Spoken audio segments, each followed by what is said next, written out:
Welcome back, everybody, to For the Love of Gaming. My name's Sarah Avium. I'll be hosting for the majority of the day, and I am happy to introduce BalvedaVex, who Hello. is going to be playing today Resident Evil 7, Not a Hero DLC. New game, any percentage, easy, with the most beautiful, amazing gloves. Please take it away, Balveda. Thank you. Yes, I am BalvedaVex. This is Resident Evil 7, Not a Hero, the free canonical DLC. And we're doing, like you said, new game. And timer will start basically as soon as we skip this cutscene, as soon as it decides to start. There we go. And start. And we're off.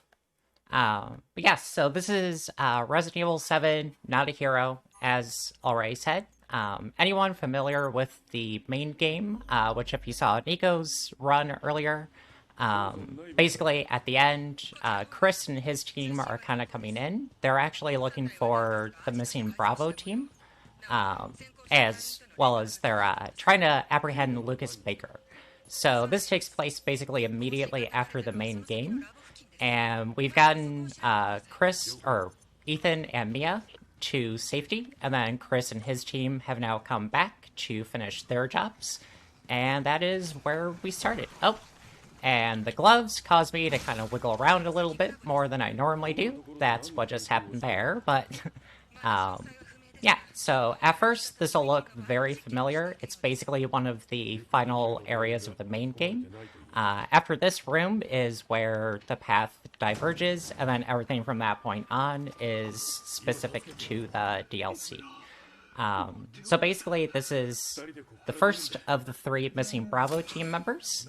Then this is the lovely Lucas, letting us know that he is also in the room. And we are playing on Stereo D, so just like with the main game, there's no dismemberment. So normally this guy has a really bad day. He still has a pretty bad day, but gets to keep his head. You'll see some of that censorship throughout the run. There's really only the one spot where we actually save time. It's about a 17-second time save. That's coming up in a few minutes. Other than that, though, you'll see, just like with the main game, there's no dismemberment or anything of that nature. And yeah, so basically just there, Lucas also put a bomb on our wrist, basically to try to deter us from actually chasing after him. But he forgets how very persistent Chris Redfield can actually be. So, rather than going back and having the bomb disarmed, we just carry on. So then when you're playing the game, you also have that as kind of a looming threat throughout the entire run. And so basically right now, with us being just started, the first half of the game is mostly about pathing and collecting items to continue progressing.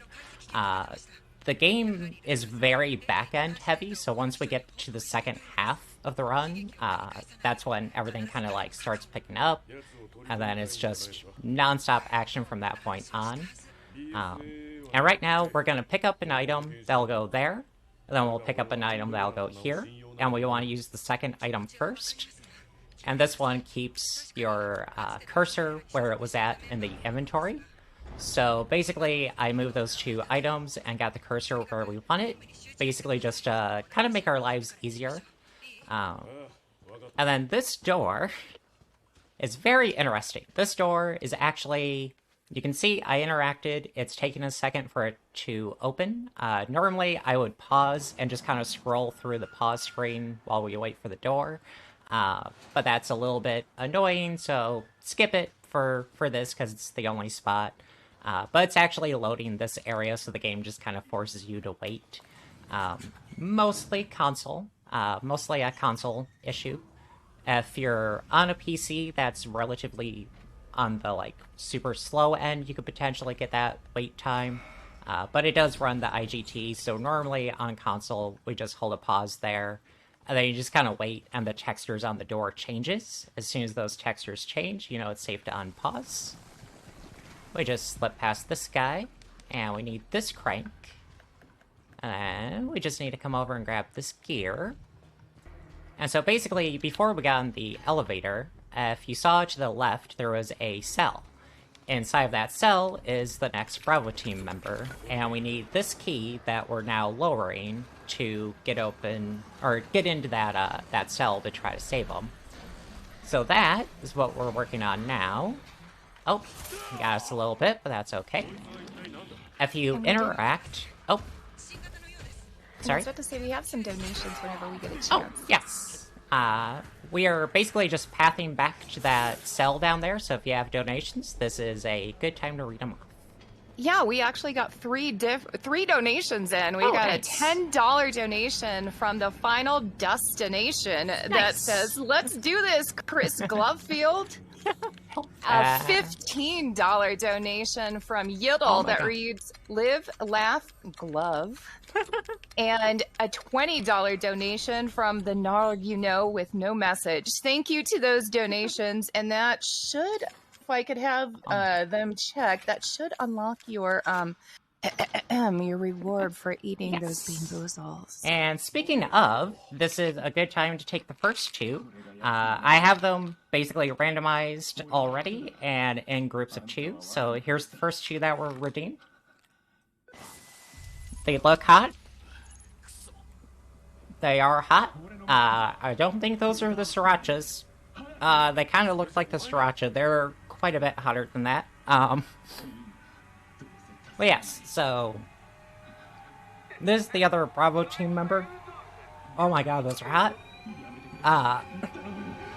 This is where the time just like this run. Right?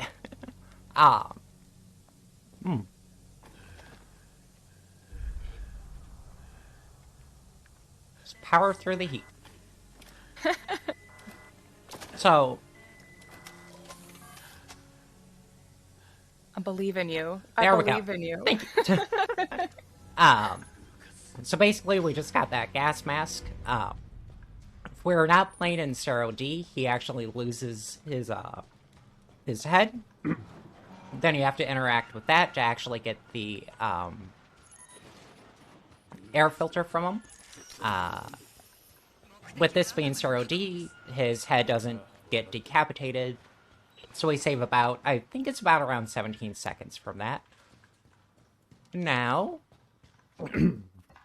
now that we have the air filter, we can come through here. We're going to be going through a series of tunnels that's filled with toxic mold spores.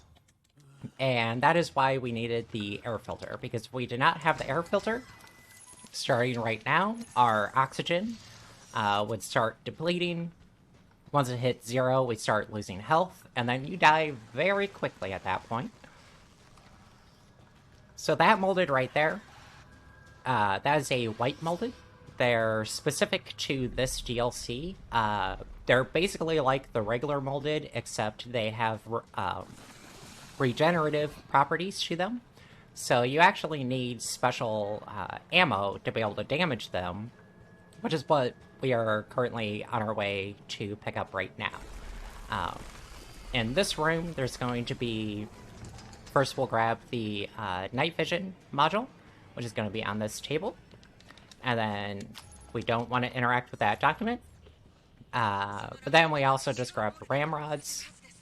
So we can use the ramrods to actually take out the white molded. Although we will be saving them for the boss fights. It's a little early for ramrods, don't you think? Just a bit. Alright.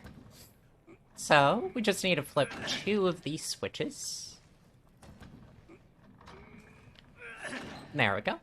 That turns on the power, which turns on this elevator, and we just run by these little facehugger type dudes.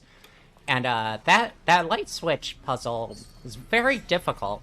If only there was a hint somewhere. I don't know how they expected us to figure it out. It was on that door if anyone didn't catch on to that. Oh, so next item we're going to pick up is going to be there because we messed up our inventory a little bit, so I was just getting it back to where it needs to be.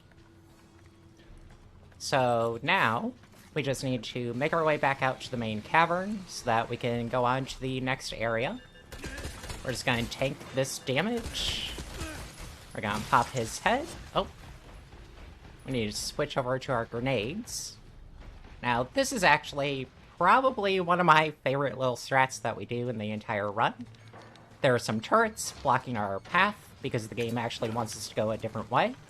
But for speedrunning, we just toss a grenade because those 3 turrets will kill you otherwise. Without destroying them, you cannot get past those turrets. So you just kind of turn to the right, throw a grenade, and just keep running. Ooh, those beans, the fire lingers. Don't forget to hydrate. Yes, I might have to do that before the end of this, but I'm trying to get through, just to kind of let the heat build up, make things a little more spicy for the marathon. And take out that bomb. Now this next bomb, we can actually just deflect at the last second.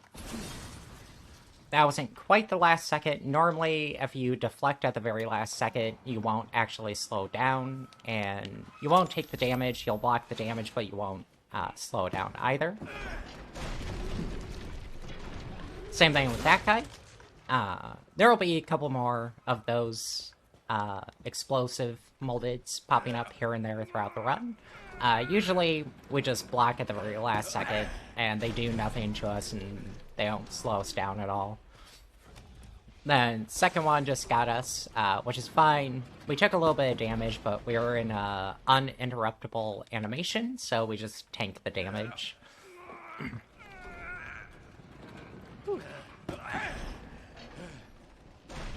Then, do we have any more fire beams? Because if No more so, fire okay. beams at the moment.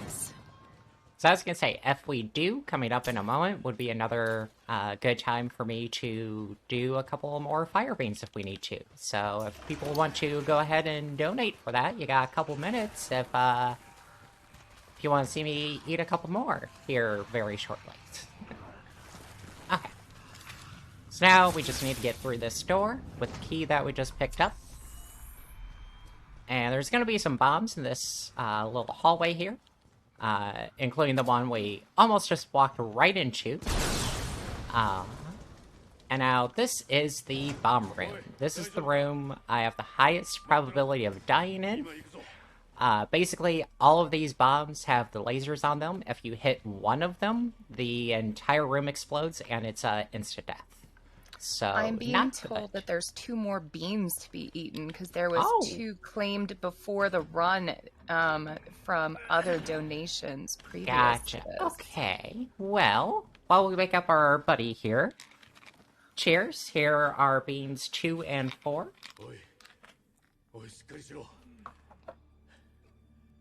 Until immediately, one of them is a jalapeno. That's... I'm not a fan of jalapenos.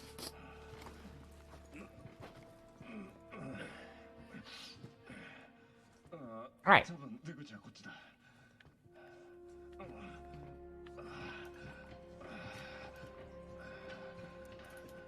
Oh, those were hot. So we need these ramrods, and we use the knife, because there's that bomb right there. That switch that we flipped only turns off the lasers. It does not deactivate the bombs. If you shoot one of those bombs, the entire room explodes. So I learned the hard way. You'll want to knife that box. Do not shoot that box. It's very easy to hit that bomb directly behind it. And so that was the last of the Bravo team members. We thought we were going to be able to save them, but turns out not so much. So now we just let Lucas go through his little dialogue. And at the top of this ladder is the only retry in the entire run. If you watch the top left corner of the screen, as we get to the top of the ladder, you're going to see the autosave icon right about there. And we just retry. It saves a few seconds, gets us off of the ladder a little bit faster, and lines us up perfectly with this door. We still ended up being a slightly slow door, but that's okay. Normally you can just run, immediately sprint, and mash the interact button, and the door just flies open, doesn't slow you down at all. Did not quite work out that way. My stomach is very much on fire at the moment. I think it might be starting to distract me a bit. Otherwise, we probably could have gotten the fast tour on that. So now, if you remember where we used the crank, we have to go back to there. There's a final clown door to the left of it that we have to go through. Because the bomb in our arm is now activated, and there's some liquid nitrogen that we need to use to basically deactivate the bomb. Because otherwise, bad times. You don't want that bomb on your arm anymore. And there's gonna be a couple new enemies in here that we're just gonna run right past. We're gonna get another donation in. Oh, yes? Yeah, we've got a $15 bean donation from Yiddle that says, "The spice extends life. The spice expands consciousness. The spice is vital to speedrun travel." Thank you. Very sage words. And another $15 donation from Crazy that says, "Bean, bean, bean." Oh, nice. Well, luckily, that's good timing because, that was not, though. I was supposed to throw that. We shoot you. After this fight, we'll have a very good opportunity for those beans. But basically, we now want all of these shots to go right into Mama Molded's head, except for the very last shot. If you do this correctly, which I think we already botched it just a little bit, yep. Final shot's supposed to go to the leg, and just like the barn fight in the main game, it gives her the fast death animation, which, unfortunately, we did not get, but we did kill her, so we're good. Now that that fight is over, we can knock this out of our way and get to the liquid nitrogen. So we interact with that, and then take a couple more beans.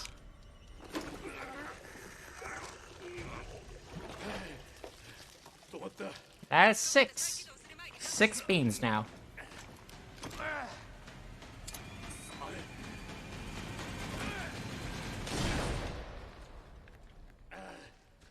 Nom nom.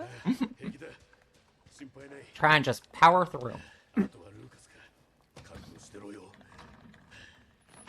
All the spicy candy for charity. Again, we are raising money for Able Gamers, which is an amazing charity, everyone, that supports people with gaming needs that are different than everybody else, because gaming is for everybody. Yes. Very, very great. Great cause. Can you tell I'm feeling the fire in my throat a little bit right now? I feel like it's now clearing up, but was definitely very obvious there for a moment. Alright. So this is now going to be the second to last fight of the game. We're basically just waiting for this to extend. There's going to be a door that we have to go through, so we're lined up for the door. I use this as a marker so that we're lined up with this box that's inside, because we need the ramrods inside of it. So as soon as this opens... There it is. Now we're just gonna spam everything in here. Get a little bit of reload going on.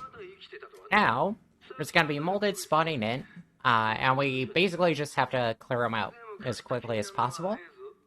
So, to start, we're gonna throw this grenade, just to kind of soften up these first 3. Basically guarantees that they die in 1 shot each. Which then goes ahead and lets these molded spawn in.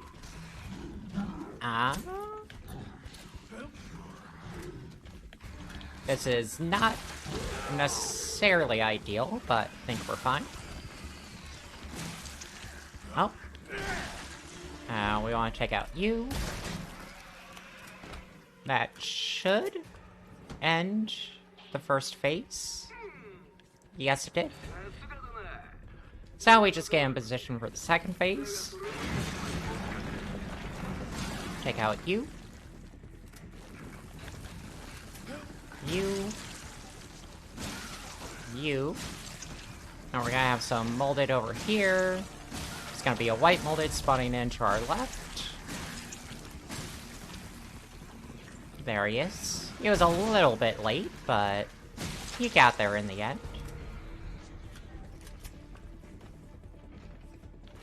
And then this crawler should be the last one. Now we're just gonna wait for this molded to break through here. As soon as we kill him, there's gonna be another one that starts spawning in on the floor, so we're just gonna immediately shoot him as well. It's 1, 2.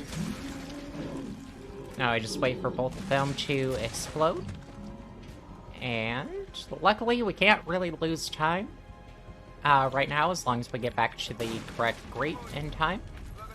We just come up here, grab everything. All we actually need are the ramrods, which we got out of the box.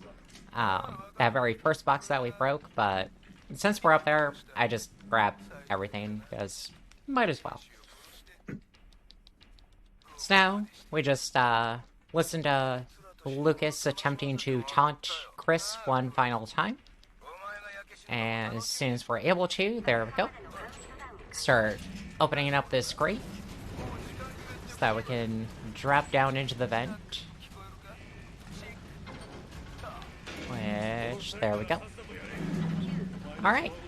Now, the room we were just in is starting to catch fire, explode, etc. So we need to hurry up and get out of here. So we just path our way to the very end. Pop open this. Michael Bay our way out. And we start... Explosions. Yes. The best way to exit any area is just with an explosion going off in the background that you don't even bother looking at. And now we are in the final area of the game. As is kind of tradition in Resident Evil games, through that door to our left, there's some documents with some lore. This is basically the lore dump area of the game. And then this is another loading screen that, again, is basically a console exclusive. Mostly PlayStation, which I am playing on, so I get that loading screen every single time. It can show up on Xbox, but it's a lot more rare on Xbox. But we flip that switch to power this door, which Lucas is behind. So now that the door is open, we just head on into the boss arena. Come over here. All we actually needed are those ramrods and these ramrods. Everything else in here is actually pretty optional to grab, but we can't speed up this dialogue at all.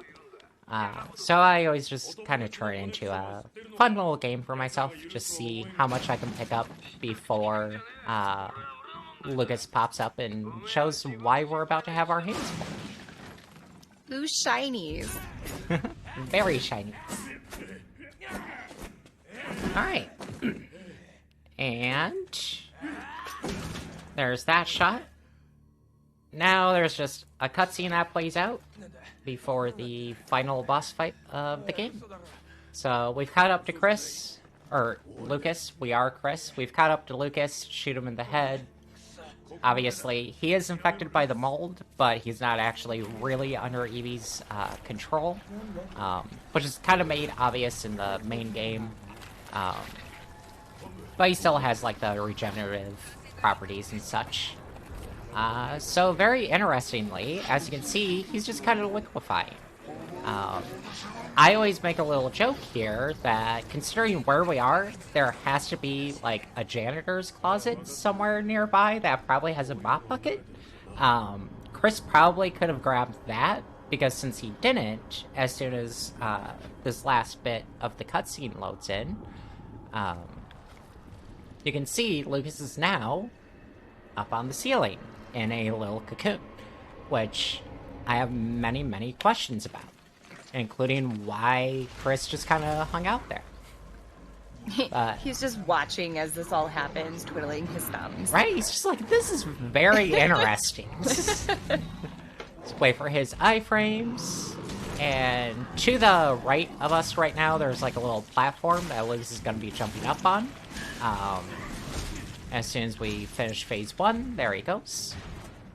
So when he was dropping down, we ran beyond him, and then turned around, and we were actually just kind of trying to push him closer to that platform so that he doesn't actually have to walk, and it'll just hop right up there as soon as the first phase is officially over.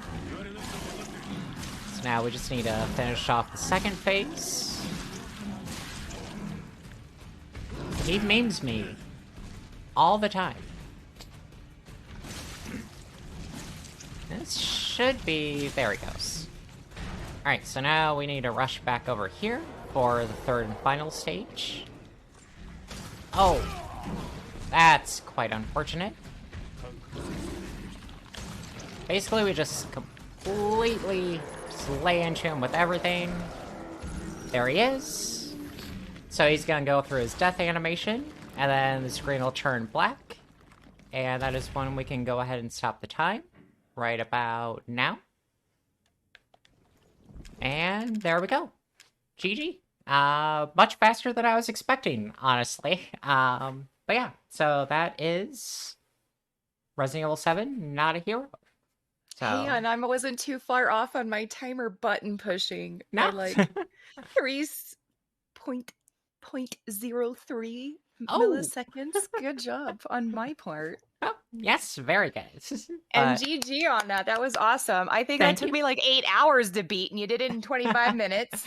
Yeah, I think first attempt for me, like first playthrough, I think it was about around like 3-4 hours, something like that. The speed run itself is very, very fun.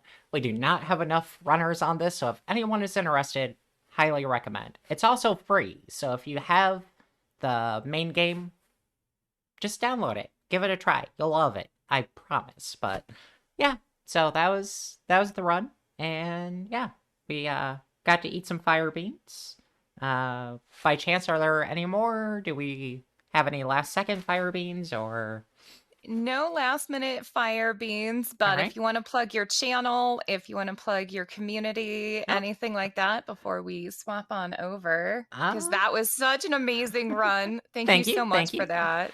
I guess the only thing I would be wanting to plug at the moment, obviously, I'm on Twitch, BalvedaVex. Otherwise, if you're interested in running Resident Evil 7 at all, the RE7 speedrun community is very amazing. I highly recommend you come check us out.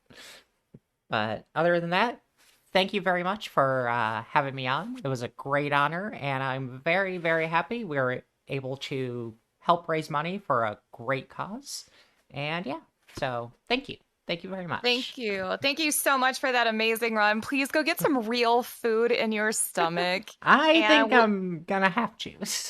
Yes, please do. And everybody will be right back. Sit tight while we get swapped over for the next run.